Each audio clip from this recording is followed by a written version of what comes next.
Olá, pessoal, bem-vindos ao Vasos, o novo podcast da Sociedade Brasileira de Angiologia e Cirurgia Vascular, o podcast que pulsa com informação. Aqui a gente vai explorar um pouquinho o mundo vascular e a gente vai mostrar como ele está ligado ao seu dia a dia, mesmo que você não se atente tanto a isso. Eu sou a doutora Stephanie Fove, sou cirurgiã vascular. Eu sou o Dr. Thiago Mello, cirurgião vascular. E juntos nós vamos conversar sobre saúde, bem-estar, trazer histórias e informações sobre essa área que é tão interessante e de uma forma mais leve e descomplicada. Hoje a gente vai entrevistar o Carlos Roberto Toaldo. Tudo bem, Carlos?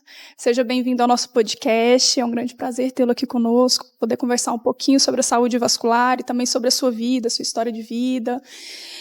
Ele é um dos grandes centrais do voleibol brasileiro, atua em clubes nacionais e internacionais e também defendeu a seleção brasileira de voleibol masculino em grandes conquistas, né, como a medalha de prata nos Jogos Pan-Americanos em 1991 e a primeira medalha de ouro do país na Liga Mundial de Voleibol em 1993. Atualmente atua aqui em São Paulo, Carlos, no ramo de consultoria esportiva e também já foi comentarista de jogos de voleibol da Band, né? E hoje ele é proprietário da BES Sports, né? Bom, fala pra gente um pouquinho, Carlos, sobre sua trajetória de vida, um pouquinho sobre você. Fala um pouquinho sobre como que você começou no esporte, como que foi, com qual idade, quando é que você começou a ter uma preocupação com lesões. Fala um pouquinho, no geral, sobre você mesmo. Bom, primeiro, obrigado pela oportunidade, Stephanie, Thiago, um prazer estar aqui com vocês, um prazer estar falando com vocês também sobre tudo, né? Sobre saúde, sobre esporte, sobre negócios, que é o que eu vivo hoje. Então, eu fui atleta profissional mais de 20 anos. Eu comecei a praticar vôlei por conta do entusiasmo que o vôlei causou na década de 80, com a geração de prata, que foi vice-campeão mundial em 82 na Argentina, depois medalha de prata nos Jogos Olímpicos de Los Angeles em 84, e assim, a motivação, né, sempre tem o espelho, assim como aconteceu com o Guga depois, com o César Cielo, a molecada começa a praticar o esporte específico porque tem o ídolo, e o ídolo faz parte de gerações, né? O ídolo, ele atrai e coloca a gente dentro de quadra, dentro do teatro, é o espelho que a gente chama, e que esse espelho tem que ser sempre positivo. Então, eu tive o prazer, o privilégio de olhar o meu ídolo na televisão, Montanaro, Amaury, eu ia te perguntar quem era, Renan, e 2, 3 anos depois eu estava dividindo o quarto com eles. Isso foi muito legal. O Montanaro era o meu ídolo, eu acordava de madrugada para assistir a Olimpíada de Seul em 88, passava só na TV aberta, a gente não tinha naquela época ainda TV a cabo, e olhando o Montanaro, e 3 anos depois eu estava dividindo o quarto com ele, jogando Sul-Americano em Ribeirão Preto. Isso foi muito legal. E a minha trajetória hoje, eu faço o caminho inverso. Hoje eu assessoro atletas, né? A figura do empresário no futebol, ela já vem de longa data, nos outros esportes ela é relativamente nova. E eu aprendi que era importante, nessa trajetória, ter alguém que tivesse o conhecimento específico da quadra, mas que também pensasse como negócio fora da quadra. Então, eu tenho hoje uma agência, sou proprietário de uma agência, a BES, Business Entertainment and Sports, que a gente assessora a carreira de atletas de voleibol e também voltado para business e entretenimento. Ô Carlos, lá no começo, quando é que você descobriu que você queria o esporte para sua carreira? Lá na adolescência. Como é que foi isso? Como é que foi essa virada? Primeiro com o ídolo. Você via uma geração explodir, né? Campeão mundial, era inédito aquilo, e você tinha na escola, né? Foi uma mudança. Foi uma mudança. O vôlei no Brasil, né? Foi porque o vôlei criou um padrão de norte a sul. Graças ao Nussmann, que foi o presidente da confederação, ele criou um padrão de norte a sul.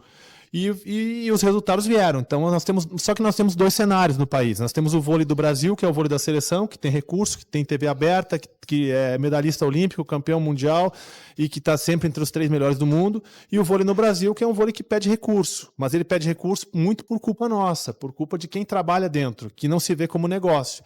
E ele precisa ser um negócio. Antes de você apresentar um PowerPoint bonito para uma empresa, para seduzir ela a fazer um investimento, você tem que apresentar uma planilha financeira. Qual é o ROI do negócio? Por que eu vou investir no esporte A, B ou C? Estou falando especificamente do vôlei, mas serve para todos eles.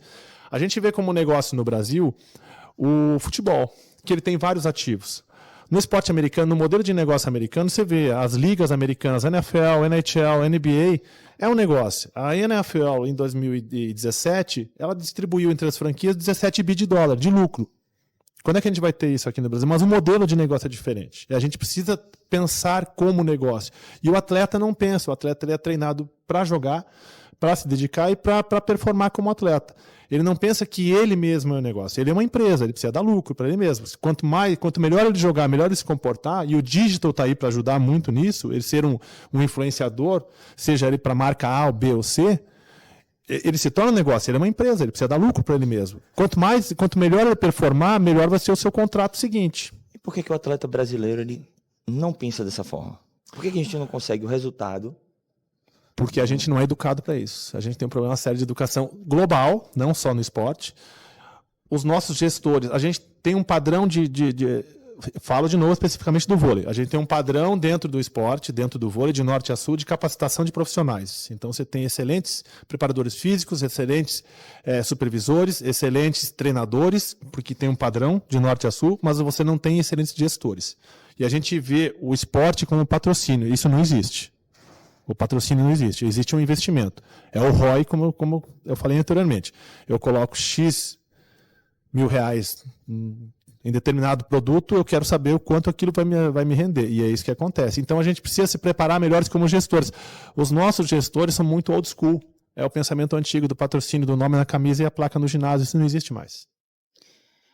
Carlos, me conta um pouquinho sobre qual foi a sua maior dificuldade dentro do voleibol. Fala um pouquinho aí pra gente. A maior dificuldade... Eu tive o privilégio de sempre trabalhar com grandes profissionais, com os melhores profissionais. Né? Desde de cedo, eu coloquei na minha cabeça, quando eu tive a oportunidade, eu coloquei na minha cabeça que eu ia ser um campeão mundial, que eu ia ser um atleta de alta performance, e fui, eu consegui. Mas eu não consegui isso sozinho, eu consegui graças ao time que estava junto comigo.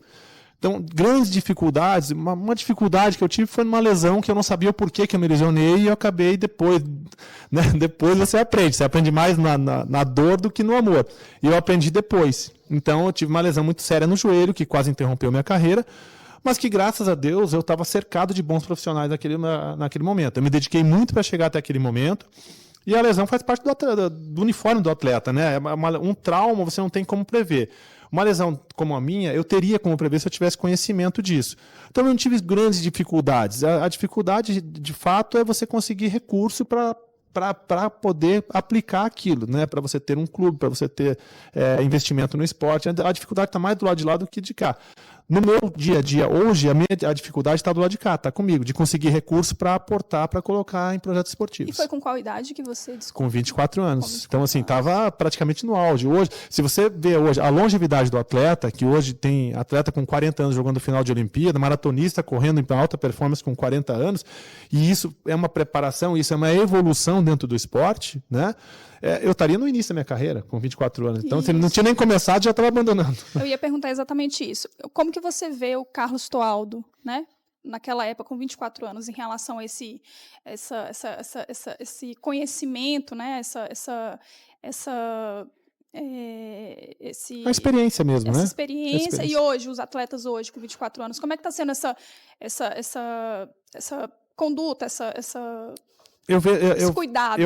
Eu vejo que a gente precisa ter uma preparação maior lá embaixo, a partir dos 12, 13 anos, quando esse atleta entra na vida esportiva.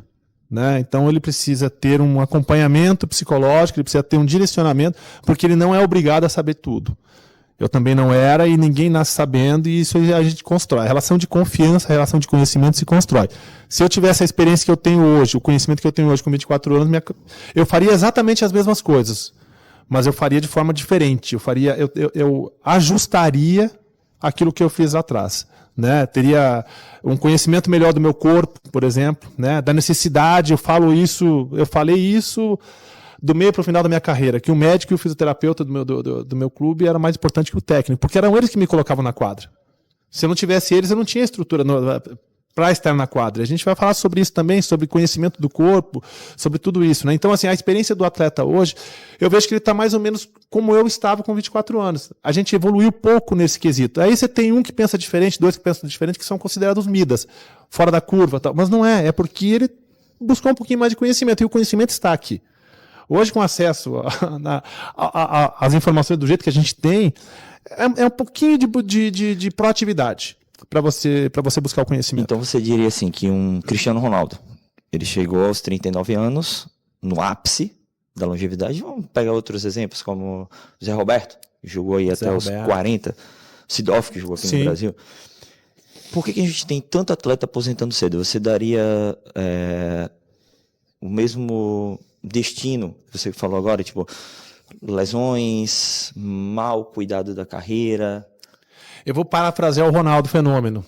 Eu vi um podcast dele falando assim, se ele soubesse hoje o que ele sabia, como ele deveria treinar, individualizar o treino dele, ele não teria se lesionado e a longevidade dele seria muito maior. Né? Nós estamos falando do Fenômeno. Não teria graça pro futebol. Não, ele não teria graça. Ele está jogando até hoje, ele não teria graça.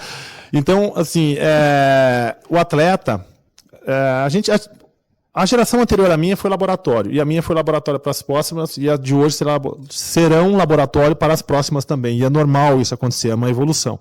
A gente aprende com erro, né? Aprende com erro. Aprende muito mais com erro do que com acerto. Né? E eu acho que assim, a gente precisa ser mais preparado, melhor informado. Por mais que a informação esteja aí para todos nós, não é todo mundo que procura. E quando você tem alguém que está falando na tua orelha, né, olha, faz isso aqui, faz aquilo, você tem um direcionamento, as coisas se tornam mais fáceis, você tem um estalo maior. Eu tenho uma agência esportiva que eu classifico os meus atletas em 3 fases. Um é aquele que você vai falar para ele, ele vai argumentar com você baseado em alguma coisa que ele estudou, ou ele tem um conhecimento, ou ele tem um histórico na família de algum atleta, ou ele conhece, ou ele aprofunda. A faixa do meio, que é a maior faixa, que ele vai ficar te olhando, depois ele vai desconfiar, e daqui a pouco ele vai voltar com uma outra devolutiva e com algum questionamento, e aquela faixa que ele está olhando para você e você sabe que ele não está entendendo nada, ele não está nem aí para aquilo. Né? Então, assim, ele vai sair dali, você fala mais 200 vezes e ele não vai prestar atenção naquilo. O nosso desafio é diminuir, é eliminar essa última faixa. E subir um pouco mais a régua para que ele busque, porque o atleta, com essa longevidade, é uma profissão, a gente não considera uma profissão. Eu já ouvi isso muito e muitas outras pessoas também ouvem isso, atletas ou pessoal da cultura principalmente. Pô, você é bailarina, mas você trabalha com o quê? Né? E a dedicação do bailarino é a mesma de um atleta. O atleta tem uma fama, é como se não quisesse saber nada da vida. O atleta é igual. Música. Mas não é um privilégio, porque assim, eu me dedico, eu faço aquilo que eu gosto. E eu sou remunerado por isso. Então eu tive o privilégio de nunca trabalhar na vida até os 38 anos. Porque eu joguei até os 38 e eu era remunerado por aquilo. Mas você abre mão de uma série de coisas. É uma profissão normal. Você tem o teu dia de trabalho, você tem o teu dia de descanso. A diferença é que você está exposto na mídia. Aí você tem que usar tudo isso a teu favor. Então você precisa ter essa informação. Alguém tem que falar para você.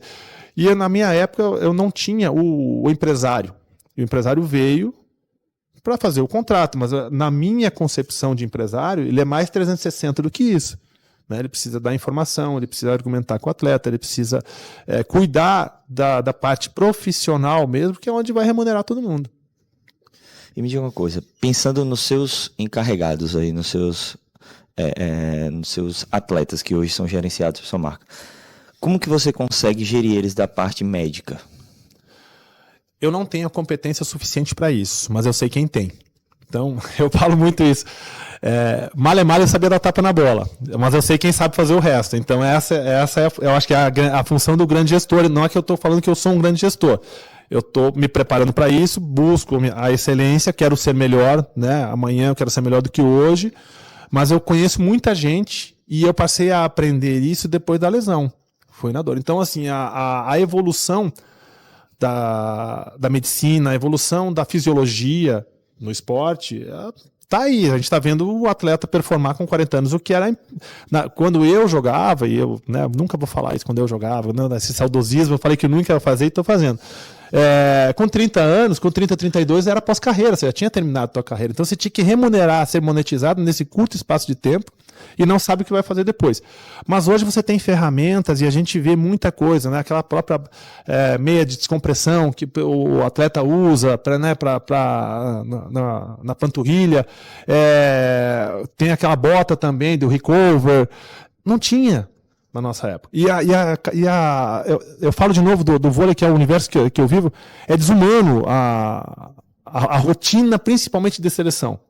Porque você viaja o tempo todo, você está dentro do avião o tempo todo, você está dentro do avião. Eu cansava muito mais viajando do que treinando. Isso me causava um desgaste muito grande. E como é que você recupera isso?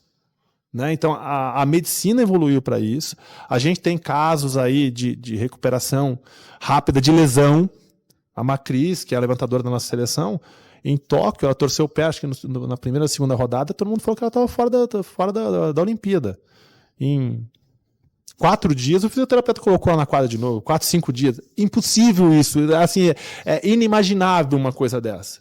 E ela jogou quando precisou. Tava lá pronta. Mas foi assim, um trabalho árduo e 24 horas em cima do atleta. Óbvio que você tem um trabalho preventivo. Eu aprendi também isso, né? O trabalho preventivo, a importância do trabalho preventivo. Quanto melhor preparado você tiver, mais fácil será a tua recuperação. Então, a medicina evoluiu bastante. E essa questão é que o atleta ele tem o privilégio de estar monitorado 24 horas por dia, 7 dias por semana. Né? O corpo dele é a ferramenta de trabalho. Então, você tem o acompanhamento médico ali 24/7. E a gente faz exames periódicos, faz exame na pré-temporada, durante a temporada, e o acompanhamento também com o preparador físico, deve ser um preparador físico muito capacitado, né, para estar dando esse feedback com o departamento médico, porque você tem, no futebol, por exemplo, você tem um limite ali, você está monitorado muito mais do que qualquer outro esporte. Você corre tantos... Não é que você foi substituído porque você está jogando mal, é porque a partir dali você tem um risco de lesão. E está monitorado, né? A gente vê os atletas tirando a camisa no final do jogo, eles estão com um top, né? É uma cinta que está na plataforma do preparador físico ali. Ele está acompanhando aquele atleta, quantos quilômetros ele correu. A partir daquele momento ele tá num risco de lesão. A Noruega, eles fazem dosagem até de CPK, pré e pós-treino, de todos os atletas. Eu fiz muito. O meu CPK era muito alto. Todo treino eles fazem dosagem de tudo. É impressionante. Eles são em cima. Ninguém tem lesão. Porque quando começa o overtraining, eles... Você fala de qual modalidade? Principalmente endurance. Triatlo, maratona... É porque você está sempre no limite, né? Você está sempre no limite. No futebol você tem isso também. Eu tive muito. Meu CPK era muito alto. E eu tinha muito... Não, eu nunca tive lesão muscular, assim, abusiva. Eu tive um estiramento na coxa que quase me deixou fora do Mundial aqui no Brasil em 93. E eu consegui recuperar a tempo. Mas imagina, o tanto de tempo que eu levei para me preparar, né, eram 5 anos de preparação para chegar numa final de um campeonato mundial no Brasil, e que o Brasil foi campeão mundial e eu ia ficar fora por conta de uma lesão. Eu tive um estiramento na coxa, né, me tiraram do treino técnico, do treino físico eu fazia de uma forma diferente, mas era isso mesmo, o CPK era muito alto porque a exigência era muito alta. Eu não tinha, nossa recuperação não dava tempo de recuperar. De tanto que a gente treinava, não dava tempo de recuperar. Hoje, com a suplementação, com a fisiologia, com tudo isso, o atleta ele é um super-homem. Estou falando super-homem, mas a mulher também. Você é uma super-mulher, uma mulher maravilha. Porque você tem tanto recurso e tanto estudo em cima para deixar esse atleta, para recuperar ele na maior velocidade possível, que a longevidade dele aumentou. Me conta um pouquinho aqui, Carlos. Vamos falar um pouquinho aqui sobre a saúde vascular. Sim. Tá? Você já fez algum exame para saber como é que está a sua saúde vascular? Algum check-up relacionado? Faço todo ano. Faz sempre? Faço todo ano. Fazia quando era atleta e faço todo ano. Porque você não deixa de ser atleta, né? Na tua mente você continua atleta. Sim. Voltei. Quando você volta a treinar, você dá uma esticadinha, você acha que tem 25 anos ainda, não tem, né? E tudo 100% tudo... E acaba tendo que tomar um relaxante muscular para poder dormir, porque... E os seus atletas que você gerencia também fazem, né? Pelo que você contou. Fazem porque eles têm acompanhamento, são atletas de alto rendimento, de alta performance, e os clubes que eles atuam, eles já têm isso. E a consciência deles também já é voltada para isso, porque eles sabem da necessidade, né, de estar sempre bem preparados. A gente procura, como agência, colocar os nossos atletas. Óbvio que não são todos, porque ele tem uma trajetória. Ele não começa campeão, né? Ele não começa o melhor do mundo. Ele começa lá embaixo, e aí entra a nossa assessoria. Né? Eu não tenho competência para falar sobre isso, mas eu tenho conhecimento para poder orientar. E a gente vai direcionando, porque o atleta ele não tem a obrigação de saber disso, nem recurso financeiro para poder se manter, porque isso custa. É um investimento que o atleta tem que ver como investimento e não como despesa. E aí ele começa a colocar uma joelheira que protege não sei o quê, uma ombreira que protege não sei o quê, só que o trabalho dele não está ali. Aquilo ali é um paliativo, ele não está tratando o motivo da dor, a causa da dor, está tratando a dor. Né? Então tem joelheiras, tem ferramentas hoje que você coloca e que dá um alívio. Mas a lesão continua, principalmente um desgaste de cartilagem, né? Porque a gente salta 2.000 vezes por semana, normal que você tenha, se fizer uma ressonância magnética em qualquer atleta, ele vai ter. E então a gente orienta esse atleta, o caminho que ele vai seguir, com bons profissionais, e o nosso networking é bastante qualificado para isso, porque eu tenho 30 anos de estrada com isso aqui, eu conheço todo mundo. Agora, quando você está no clube já de alto rendimento, o próprio clube já tem. E é o que eu passei, né, a partir do momento que eu passei a atuar profissionalmente em clube grande. Já tem, você está monitorado 24/7 com os melhores profissionais. E eu tive o privilégio de trabalhar com os melhores profissionais. Porque não é todo clube grande que tem um profissional bom. Não quer, uma coisa não tá ligada à outra. Mas eu tive o privilégio. Isso me ajudou muito. Minha carreira foi longeva por conta disso. Sim. Carlos, você já teve alguma patologia vascular, trombose, placa de carótida? Não, nunca tive. Apesar do meu pai ter tido, né, tinha problema vascular por conta de uma pneumonia, mas isso aqui, quando ele teve 12 anos, meu pai hoje é falecido e teve... a gente falava, né, depois sobre o aumento do coração dele também e tal, dificuldade de bombeamento do sangue. Não é hereditário, né? Foi uma pneumonia que ele teve, que não foi curada da forma adequada, e ele teve o problema o aumento do tamanho do coração e depois, obviamente, um problema vascular. Minha esposa teve também uma trombose, mas foi pontual, foi por conta de uma aplasia de medula que ela teve, um problema de saúde que ela teve, tomou o anticoagulante por um tempo, tudo. A gente tinha a preocupação, né, de viagem muito tempo de carro, fica muito tempo na mesma posição.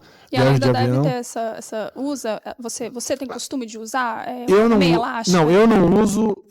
Ela hoje não usa mais, mas usou bastante quando a gente viajava. Logo depois, uns 3 ou 4, até uns 3 anos depois, tinha essa preocupação de colocar uma meia elástica para evitar. Na sua carreira de atleta, você teve algum colega que teve alguma doença vascular que chamou a atenção? Tive Marcelo Negrão, muito amigo meu, foi campeão mundial junto comigo, foi o melhor jogador do mundo. Marcelo Negrão, né? Atleta das Américas, melhor do mundo, foi campeão olímpico com 19 anos, um fenômeno. Ele teve como técnico há pouco tempo. O saque do título. O saque do título de Barcelona. Barcelona. Marcelo foi um fenômeno. Marcelo, o que ele fez, eu não vi ninguém fazer. Como atacante, eu não vi ninguém fazer. Eu lembro até hoje daquela final. Com 15 anos ele já era muito, muito acima da média. Então é um absurdo. Ele jogou o Campeonato Mundial em 90 no Brasil com 16 anos, era titular da seleção com 16 anos. Um fenômeno. E ele teve trombose como técnico, aí também ficou afastado. Eu não sei se ainda ele toma um anticoagulante, mas ele teve um acompanhamento. Isso te chamou a atenção para orientar os atletas para chegar, olha, porque assim, é uma das perguntas que a gente vai te fazer, né? A diferença de saúde vascular e cardiovascular. A gente vê que os clubes lidam muito com a saúde cardiovascular. Você consegue diferenciar a saúde vascular da cardiovascular na sua cabeça como atleta? Na minha cabeça como atleta, não, e nem como gestor de atleta, porque eu não tenho conhecimento suficiente para isso. Mas eu tenho certeza que o clube, o departamento médico dos clubes, ele tem esse monitoramento. Com certeza tem esse monitoramento. Principalmente para os atletas de ponta. A seleção brasileira tem, porque o Centro de Excelência em Saquarema, eu só conheço na Turquia. Eu não estive, mas eu sei que existe na Turquia um parecido com o Saquarema. Mas é o que você disse, né? A seleção brasileira ela tem uma estrutura que os outros clubes não têm, né? Exatamente. O universo da seleção brasileira, né, que é o vôlei do Brasil, ele tem uma estrutura diferente dos clubes. O atleta já chega lá, ele é monitorado imediatamente. Então essa parte vascular é uma parte importante. E o que a gente vê sendo feito por isso? A recuperação para o recover, né, com a bota, e essa preocupação com a meia, Que no dia que você usar a botinha, nunca mais vai querer deixar de usar. Nunca mais. Imagina. Chega em casa, coloca eu imagino. Maravilha. Eu imagino. Meia horinha ali. Eu imagino. Tá pronto para outra. Muda a sua vida. Tá pronto para outra. Aí você corre com a meia esportiva e depois a meia esportiva você não usa. A meia no esporte ela tem muita ação em cima de vibração muscular, né? Lesão. Isso. Mas a gente usa bastante em recover, pós-treino. Uhum. A gente usa bastante e a bota. A bota é fantástica. É um investimento que o atleta tem que fazer, porque não é o clube não fornece isso para ele. Né? Eu tô falando do vôlei. Agora, os atletas, eles têm as suas. E chega lá, coloca, dia seguinte está inteiro. Tem que haver uma preocupação pessoal. Foi o que você falou no começo. Ó. Tem que haver uma preocupação pessoal. É seu emprego. É a tua ferramenta de trabalho. É teu corpo. É a tua ferramenta de trabalho. O lutador... Quem precisa estar fisicamente presente para atuar, para trabalhar, é a ferramenta de trabalho. O médico precisa, para operar, ele precisa estar lá fisicamente presente. Você tem o apoio da tecnologia, de robôs e tudo, mas o médico precisa estar lá. Com certeza. Fisicamente presente. E o atleta também, é normal, é uma profissão onde você... A tua ferramenta de trabalho é o teu corpo. Quanto mais conhecimento você tiver, mais longevo você vai ser a tua profissão. Bom, Carlos, infelizmente a gente está chegando ao nosso final. Que pena, foi muito bom. Tá bom. Tem uns 3 dias de papo aqui. Tem resenha, né? Dá para desenvolver bastante coisa. Gente. Vamos marcar depois. Eu que agradeço, Stephanie. Um pedacinho. E para finalizar, eu queria que você deixasse uma indicação de um livro ou de um filme para estimular a leitura dos nossos ouvintes. Pode ser dois? Pode ser dois filmes? Eu não sou muito de ler, mas alguns filmes me chamam a atenção. Coach Carter é a história de um treinador de basquete americano que ele vai para uma escola e que implanta disciplina, e aí ele consegue performar com os atletas, mas está associada às notas também, e aí no momento que as notas caem, ele para o campeonato e está muito baseado na disciplina. E é o que a gente acabou de falar também. A disciplina do atleta para ele chegar longe, o conhecimento e a disciplina, né? O dia a dia, todos nós, para todas as nossas profissões, as nossas vidas pessoais, a gente precisa ser disciplinado, a gente precisa ter persistência, resiliência e foco, né? Então, foco e, assim, resiliente todo mundo é, né? O atleta, ele aparece mais porque ele está lá na TV, aparecendo e se dedicando e suando, então parece que a gente é super-homem, mas a gente é igual a qualquer pessoa que se dedica e que persiste e que quer construir alguma coisa. E o Fome de Poder, que é a história do McDonald's, que ali são lições, viu? Ali sugiro que tanto um quanto o outro, a gente não assista uma vez só. Quem assistir, não assista uma vez só. Porque são lições para a vida. De persistência, de disciplina, e a outra, a fome de poder, de empreendedorismo. Porque todos nós também, como atletas, como médicos, a gente precisa entender de negócio. Porque o empresário brasileiro, principalmente o empresário brasileiro, ele entende do negócio, mas ele não entende de negócio. E ali, fome de poder é uma aula. Fantástico. De vários, para tudo, né? Fantástico. É isso, gente. Bom, pessoal, e assim a gente vai encerrando mais um episódio do podcast Vasos. Espero que tenham gostado e aprendido um pouquinho mais sobre essa saúde vascular conosco. Também queria agradecer enormemente o Carlos Toaldo e aproveitar também para ele deixar o contato dele aí para os nossos ouvintes. Um pouquinho de você. No Instagram, quem quiser me seguir, CR Toaldo, eu sou considerado blogueirinho da terceira idade. Minhas filhas falam, pô, pai, você fica postando, mas eu gosto de postar, eu acho que assim, a gente é tão bombardeado por notícia ruim todos os dias, de todas as esferas, de todos os nichos, que a gente tem que acordar e agradecer. Então, saudade da vida, né, da gente poder ter uma família, ter um objetivo, querer conquistar alguma coisa, e o dia a dia faz com que a gente conquiste. Eu acho que assim, a gente já tem motivos de sol para agradecer. Então, agradecer sempre. Eu procuro sempre postar coisas positivas. E aí, sou lá o blogueirinho da terceira idade, o Toaldinho Autoajuda. As minhas filhas me chamam. E eu agradeço. É CR Toaldo. Quem quiser me seguir lá e dar uns likes também. Não tem muito seguidor, porque eu não sou. Mas sou da época do telefone fixo ainda, né? Então, é mais difícil a gente se tornar um influenciador. Com certeza tem muita gente te idolatrando e vai te procurar sim. Agradeço muito a oportunidade. E parabéns pelo Vaso Podcast. Desejo muito sucesso. Muitíssimo obrigado, Carlos. Estou aí aberto para novas aventuras. Obrigado. Não se esqueçam de seguir a gente lá nas redes sociais para mais conteúdo informativo e de qualidade. Deixe o seu like e sugira para mais amigos também acompanhar aqui o nosso podcast. Música